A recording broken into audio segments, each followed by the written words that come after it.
বাংলাদেশ তো গরিব না, বাংলাদেশকে গরিব করে রাখা হয়েছে স্বাধীনতার পর থেকেই। এই ভারতের পরামর্শে এই দেশীয় মোদির বীজ, ভারতের দালাল যেগুলো আছে, এদের মাধ্যমে। সো বাংলাদেশ গরিব না। আমি এখনো বলবো বাংলাদেশের যে সম্পদ আছে, এই সম্পদ যদি আমরা ব্যবহার করতে পারি, আমরা তরতর করে আগে যাব। আবার গ্যাস চুরি করে নিয়ে গেছে, আর হাসিনা সবকিছু করতে দিয়েছে। তো সিলেটের গ্যাস ফিল্ড বন্ধ করে দিয়েছিল, ভোলারটা, রংপুরের, দিনাজপুরের কয়লা খনি, এগুলো সব কিছুই তো। তারপর অনেক আগে এর সাথে সময় পঞ্চগড়ে যে তেল খনি আছে, এগুলো সব। ভারতের তো মাথা খারাপ হয়ে যাওয়ারই কথা, তো হয়ে গেছে। তো আর একটু বেশি করে মাথা খারাপটা করুক, আমরাও চাই। কতটুকু খারাপ করতে পারে সেটা দেখতে চাই, কতটুকু ফাল পারতে পারে। বহুত করেছে, 56 বছর এই দেশটাকে, এই দেশের থেকে রক্ত চুষে নিয়ে গেছে। এত লম্বা কিছু বলতে চাই না, এটা এই জেনারেশন জানে না। সেই 72 সালের আমাদের সরকার গঠন হওয়ার 3 মাসের মধ্যেই অনেক কিছু নিয়ে গেছে, যে জন্য মেজর জলিলকে কোনো তকমা দেওয়া হয়নি। আরও অনেক কিছু, শিয়া সিকদার এবং আরও অনেক হত্যাকাণ্ড ঘটেছে। তো এগুলা ভারত কখনোই চায় নাই। ভারত আসলে হেল্প করেছিল, যে তাদের মাস্টার প্ল্যান ছিল যে আস্তে করে এই দিগ এন্ড ইস্ট পাকিস্তান, মানে নব্য স্বাধীন হওয়া বাংলাদেশকে তাদের ফরমালি অঙ্গরাজ্যে পরিণত করে নেবে। তো মুজিব দেশপ্রেমিক নেতা ছিলেন, ওনার বুদ্ধি ছিল, কিন্তু উনি সেটা হতে দেয়নি। যেই উনি অন্যান্য রাষ্ট্রের সাথে সম্পর্ক করা শুরু করলেন, ওয়াইসিতে গেলেন, হয়ে গেলেন চক্ষুশূল, এবং তাকে জীবন দিতে হল। সেম জিয়া যখন এসে বিভিন্ন রাষ্ট্রের সাথে সম্পর্ক গড়ে তুলল, আমার ডিফেন্সকে এবং দেশের অর্থনীতিকে শক্তিশালী করার চেষ্টা করলো, জিয়াকে কিল করলো। দুইটা কিলিংয়ের সাথেই কিন্তু ভারত জড়িত। এবং সাবসিকুয়েন্টলি এই দেশে যত কিলিং হয়েছে, যত গুমখুন হয়েছে, এই 24 সাল পর্যন্ত সব কিছুর সাথে, বিডিআর হত্যা থেকে শুরু করে বাকি সব কিছুর সাথেই ভারত জড়িত। ভারত চায় না, ইভেন 14ই ডিসেম্বরের যে বুদ্ধিজীবী হত্যা হয়েছে, এটার জন্য ভারত জড়িত।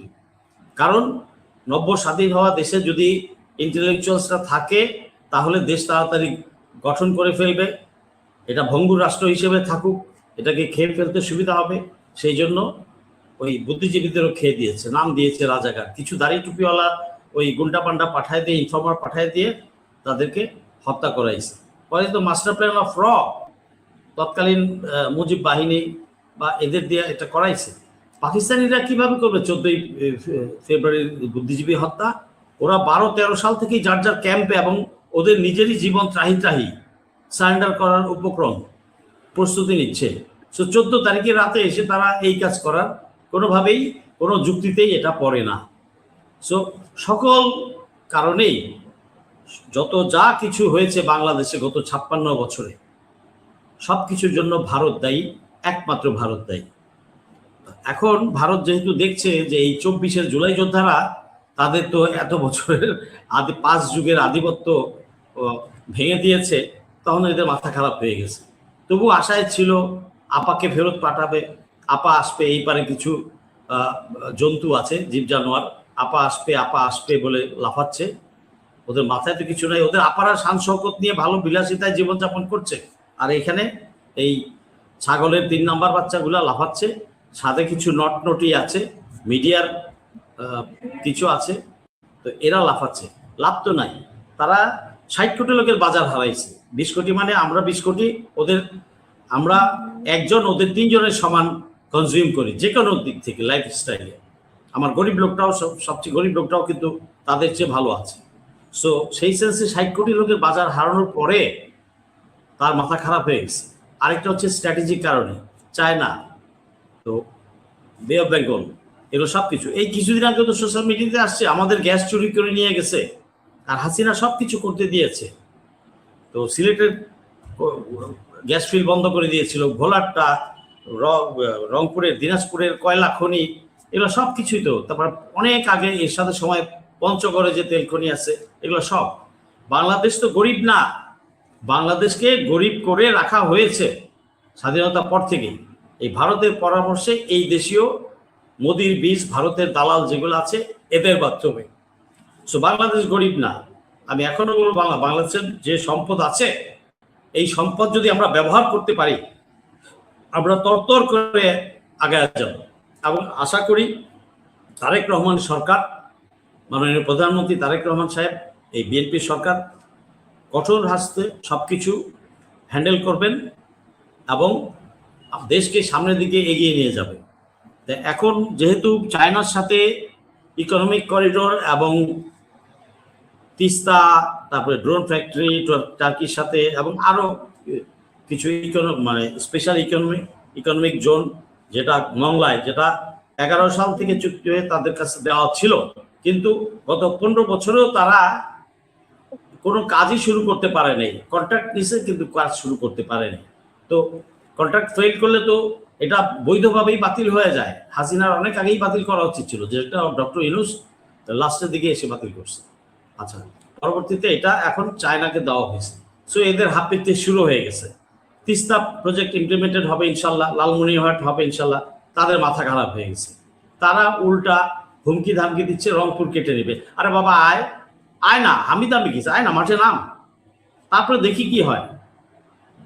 খেলবো খেলা হবে, তুই আয় না, কয়টা যেতে পারিস? পুরা পশ্চিমবঙ্গ কেটে নিয়ে নিব, পুরা আসাম কেটে নিয়ে নিব, কিছু আমার আর্মিও লাগবে না, আমার সিভিল পপুলেশন যা আছে এদের হাতে স্মল আর্মস ধরাই দেবো, সব ফাটাফাট ঢুকে যাবে।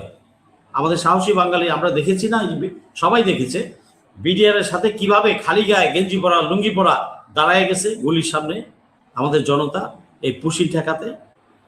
আর এই জুলাইকে তারা অ্যাসেস করতে পারে নাই। জুলাইকে ভারত মনে হয় এখনো ওই আগের স্টাইলেই আছে, আগের চিন্তাধারা 70-80 দশকের চিন্তাধারাতেই আছে। ওরা বুঝতে পারছে না 24-এর জেনারেশন যে কি। তো এরা মানে ঠাহর করতে পারতেছে না, মাপতে পারতেছে না। তো এটা কোনোভাবেই হবে না, মাথা খারাপ হবে স্বাভাবিকভাবেই।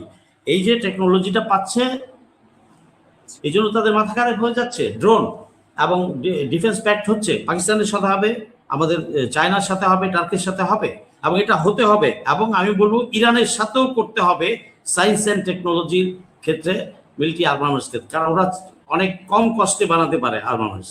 গত 40 বছর ধরে তারা প্রস্তুতি নিয়েছে, এবং এই ইরান এই যুদ্ধটাতে তারা প্রমাণ করেছে তারা অপরাজেয়। ইরান, ইসরায়েল এবং আমেরিকাকে ইরান একা ডিফিট করেছে, ডিফিট করেছে। তো ইরানকে আমাদের লাগবে, পাকিস্তানকে আমাদের লাগবে, টার্কিকে লাগবে, চায়নাকে আমাদের লাগবে। এরা আমার বন্ধু।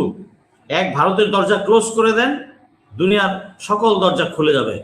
এতদিন হাসিনা আমলে সকল দরজা বন্ধ রেখেছিল হাসিনা, যেহেতু ভারতের সেবাদাস হয়েছিল, রাষ্ট্রকে অঙ্গীভূত করে দিয়েছিল। সে রাষ্ট্রের সকল রাষ্ট্রযন্ত্রে ভারতীয় বসানো ছিল, ভারতীয় দালালরা বসানো ছিল, যেটা আমরা 24 জুলাইয়ের পরে আমরা দেখেছি কিভাবে পালায়। সব জায়গা থেকেই পালাইছে, সচিবও পালাইছে, ব্যুরোক্রেটও পালাইছে। তো কি হারে ঢুকানো ছিল, পুলিশে কি হারে ছিল। তো এই জন্য তাদের মাথা খারাপ হয়ে গেছে, কারণ তাদের এই অঙ্গরাজ্য আর থাকছে না। তো মাথা খারাপ হবেই। অঙ্গরাজ্য এখন আমরা ওদেরকে বানাবো ইনশাল্লাহ। নেক্সট 5 to 10 ইয়ার্সে ওদের কোথাও কোনো অংশকে আমরা অঙ্গরাজ্য বানাবো ইনশাল্লাহ। তো ওই জন্য ওদের মাথা খারাপ, ওরা বুঝে গেছে, ওদের থিঙ্ক ট্যাঙ্কগুলো বুঝতে পারে। ওদের পলিটিক্যাল যেগুলো আছে হুলিগানস, মূত্রখোর, গোবরখোর, এরা বুঝতে পারছে না, কিন্তু ওদের মিলিটারি অফিসাররা কিন্তু ঠিকই বুঝতে পারছে, ওদের ডিফেন্স এশলন ঠিকই বুঝতে পারছে যে বাংলাদেশের সাথে পারা এত সহজ না। ওরা একটা পা ঢুকাবে সাথে সাথে কাদায় গেড়ে যাবে। বাংলাদেশের ল্যান্ডটাই এরকম ডিফেন্ডার্স প্যারাডাইস। এটা আমাদের স্বর্গরাজ্য। ডিফেন্সে যারা করবে তারা 71 আসতে পারতো না। তো ওদের ট্যাঙ্ক সব জায়গায় ভৈরব আশুলিয়া ঠেকে গেছিল, বাঙালিরা পার করে দিছে। মাথা খারাপ। ওদের ডিফেন্স প্রতিরক্ষা বাহিনী জানে এটা খুব ভালোভাবে। তারপর প্রতিরক্ষা বাহিনীর 2-1 জন উল্টাপাল্টা বক্তৃতা দেয়, ওটা দেওয়ার জন্য দেয়, বাট ওরা অন্তরে কিন্তু ঠিকভাবেই জানে যে কতটুকু করতে পারবে, কতটুকু করতে পারবে না। আচ্ছা, এখানে আমি একটু বলি, আমাদের ফরেন পলিসি একদম টপ টু বটম ওভারহলিং করতে হবে, 180 ডিগ্রি অপোজিট করতে হবে, ফরেন পলিসি চেঞ্জ করতে হবে। আমাদের ডিফেন্সকে শক্তিশালী করতে হবে আরো। যে ডিফেন্স বাজেটটা দিয়েছে এবার, এটা নিয়ে আমি হতাশ। আমি তো বলেছি আগে একটা টক শোতে, আরো 20,000 কোটি টাকা এই বছরই দিতে হবে অন্যান্য অপ্রয়োজনীয় খাত থেকে, কম ইম্পর্টেন্ট খাত থেকে কেটে এনে 1-2 হাজার করে কেটে এনে কমপক্ষে 20,000 কোটি টাকা দেওয়া উচিত আর্মি নেভি এয়ারফোর্সকে। এবং পরবর্তী 4টা বাজেটে সাফিসিয়েন্ট বাজেট রাখা উচিত, অ্যাটলিস্ট জিডিপি 2% থাকা উচিত ডিফেন্স বাজেটে মিনিমাম।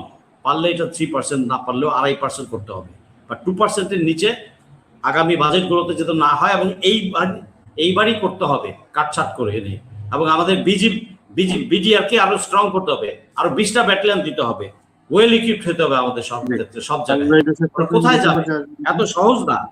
আচ্ছা, আর অলরেডি শাহিদ এবং কর্নেল হাসিন কভার করেছে সিকিউরিটি অ্যাসপেক্টসে, এবং এই ব্যাপারে রাষ্ট্রের সকল রাষ্ট্রযন্ত্র থেকে, সকল সরকারি চাকরি থেকে, সকল সিকিউরিটি এলিমেন্ট থেকে নেক্সট রিক্রুটমেন্ট পলিসি চেঞ্জ করতে হবে। কোনো ফিফথ কলামিস্ট বা ভারতের দালাল সেবাদাসরা যাতে এই চাকরি বাকরিতে না ঢুকতে পারে। এই আমাদের যতই মডার্ন ইকুইপমেন্ট কিনি, আর আমাদের ভিতরে যদি পোকামাকড় ঢুকে থাকে, ইঁদুর ঢুকে থাকে, তাহলে তো ক্ষতি করতেই থাকবে, স্যাবোটেজ করতেই থাকবে। স্যাবোটেজ করেছে ওরা। এই যে এয়ারপোর্টে যে আগুন লেগেছিল ইন্ডিয়ান গভর্নমেন্টের সময়, এখানে ভারত স্যাবোটেজ করেছে, ভিতর বাহির যোগাযোগ ছিল, নাহলে কেমনে করে? এগুলো ফালতু কথা। এয়ারপোর্টের সিকিউরিটি ক্রস করে ভিতর কিভাবে আগুন লাগে? শর্ট সার্কিট হয়, ওটা শর্ট সার্কিটটা এগুলো করানো হয়েছে। এখানে আমাদের পলিটিক্যাল কিছু বাস্টারও জড়িত আছে, হয়তো অবশ্যই জড়িত আছে, কারণ ওই পার থেকে লোক এই পারে এসে কাজ করতে পারবে না এখানকার যদি কিছু দালাল না থাকে। ছিল তো, যাই হোক, আমি পরবর্তী পর্যায়ে আসবো আবার।